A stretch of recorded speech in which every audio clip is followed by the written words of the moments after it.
Hello everyone, it's Simona here. Today I wanted to shoot a very quick video on some of the things you need to consider and do before you set up your own Facebook group. I know many of you have been asking me how to prepare for it and how to start their own Facebook group. So the very first question you need to ask yourself is, do you really have the time to do it? Having your own Facebook group is amazing. It's a great way to position yourself as the go-to expert, but to be realistic, in the beginning, as the leader of the group, you will need to be there almost all the time. You would need to engage with people constantly, and you would be the main person that is going to be creating content for their group, for this group. So before you have a couple of hundred of members, you'll be the main person and you will have to invest more time. And obviously I would definitely advise you to do that. It's going to pay off and it's totally worth to invest that time. But if you're just planning to start a group and you don't have the time for it, I don't know if that's just such a great idea. And the second thing you have to think about is, so once you know that you have enough time for this group, you can start thinking about the name of your group. So the name of the group should be something that speaks to the people you want to attract in your group.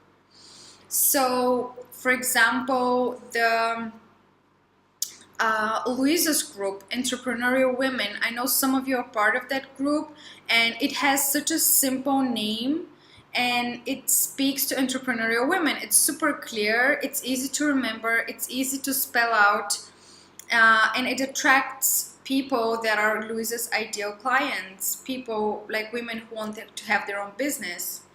My group, for example, Grow Your Business Using Facebook.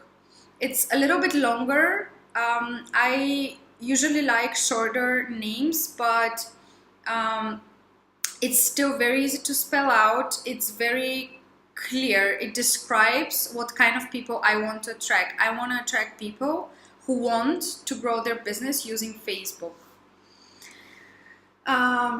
So yeah, make sure it's just something really, really clear and it describes what the group is about. Then the next thing you should think about is, how is your group going to be different than other groups? I mean, there are really tons of groups out there, and you really need to think about, why is your group going to be different? Are you going to be giving special giveaways? Are you going to have a special, like, are you going to offer one-to-one coaching in the group?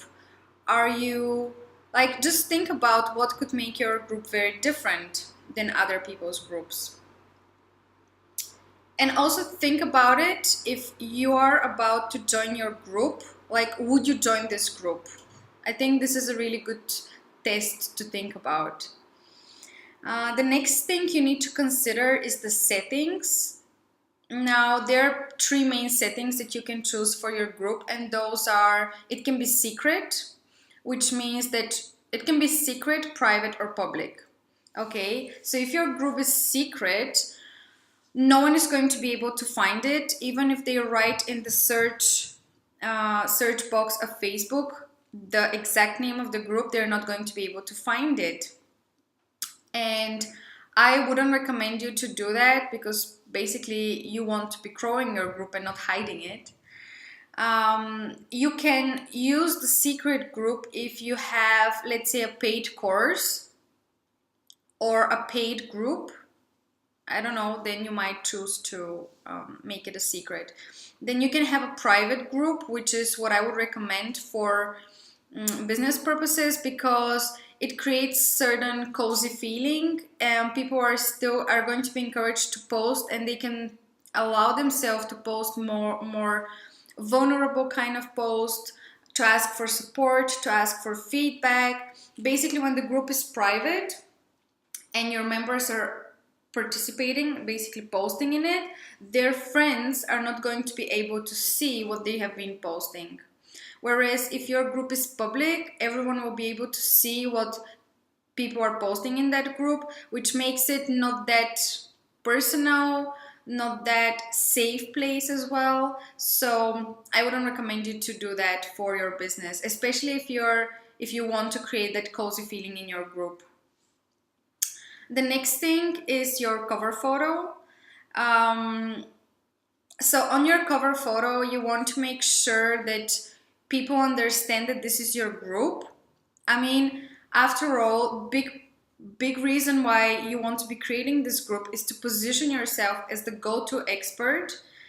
And that's the place where you can kind of show off yourself. Basically, put your photo on your cover photo in your group, because this way people who enter your group, they'll be like, okay, this is this person's group.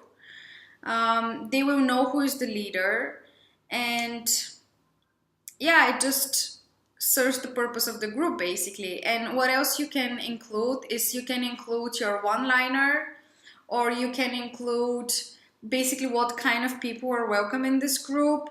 You can include your name or your website, or I would, for example, if I'm running a free challenge or a webinar, I might change the cover photo to promote that. But generally speaking, it's good if you just have your image and your one-liner or your name and website on the cover photo of your group. And the final thing I'm going to talk about is the description of your group. The description is really important. It's basically where you're going to be writing who is this group for, and this is really important because you want to be attracting the right kind of people to your group. You don't want to be attracting bad leads, and you can be very, very precise, and you're still going to have some people that are just not right for your group.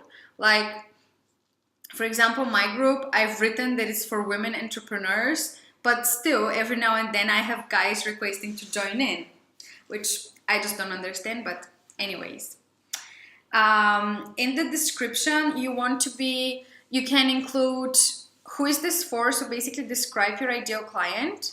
You can include a freebie that you have.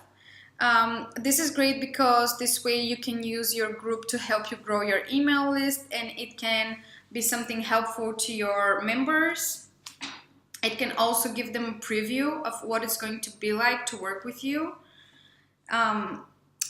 What else you want to be including in your description is the rules of the group. Are you going to be allowing promotions? Are you going to have special days when people can promote? Is promotion strictly forbidden? Are you going to have team days? Like, you know, you've seen those groups that they have. Monday is set your goals for the weekday. Tuesday is what are you grateful for, and those kind of things. You know, you can have different team days, and those are great for engaging with people. And one final advice I want to give to you is really just do what feels right to you. I know right now you might be looking at other people's groups and you might be like, okay, she's doing that and it works perfectly for her. I'm gonna take it and introduce it in my group. But that shouldn't be a reason for you to introduce something to your group. You should just introduce things that really resonate with you. And one thing that I sometimes think is, if I would be part of this group, what would I really enjoy having in this group? Like, just put yourself in the shoes of your members and think about, you know, what can this group have or do to encourage me to engage more? What can this group have or do to encourage me to come here every day, or to post here, or to comment here? Just put yourself in the shoes of your members. Thank you for your time, and I wish you all a wonderful day. Bye.